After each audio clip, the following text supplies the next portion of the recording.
ABVP నుండి మొదలైన ప్రయాణం అంచెలంచెలుగా ఎదుగుతూ తనకంటూ ఒక గుర్తింపు తెచ్చుకొని ప్రజాసేవే లక్ష్యంగా భారతీయ జనతా పార్టీలో చేరి నేడు బీజేపీ జాతీయ కార్యదర్శి ధర్మవరం ఎమ్మెల్యేగా ఎన్నికై మంత్రిగా ప్రమాణ స్వీకారం చేస్తున్న డైనమిక్ లీడర్ సత్యకుమార్ కి హృదయపూర్వక శుభాకాంక్షలు తెలిపిన శ్రీచక్ర న్యూస్ ఛానల్. నేను సత్యకుమార్ యాదవ్ అనే నేను శాసనం ద్వారా నిర్మితమైన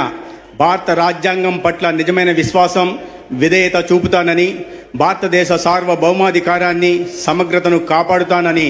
ఆంధ్రప్రదేశ్ రాష్ట్ర మంత్రిగా నా కర్తవ్యాలను శ్రద్ధతో అంతఃకరణ శుద్ధితో నిర్వహిస్తానని, భయం కానీ పక్షపాతం కానీ రాగద్వేషాలు కానీ లేకుండా రాజ్యాంగాన్ని శాసనాలను అనుసరించి ప్రజలందరికీ న్యాయం చేకూరుస్తానని దైవ సాక్షిగా ప్రమాణం చేస్తున్నాను. నేను సత్యకుమార్ యాదవ్ అనే నేను ఆంధ్రప్రదేశ్ రాష్ట్ర మంత్రిగా నా పరిశీలనకు వచ్చినా లేదా నాకు తెలియవచ్చినా ఏ విషయాన్ని నా కర్తవ్యాలను సక్రమంగా నిర్వహించేందుకు అవసరమైన మేరకు తప్ప ప్రత్యక్షంగా కానీ పరోక్షంగా కానీ ఏ వ్యక్తికి లేదా వ్యక్తులకు తెలియపరచనని లేదా వెల్లడించనని దైవ సాక్షిగా ప్రమాణం చేస్తున్నాను.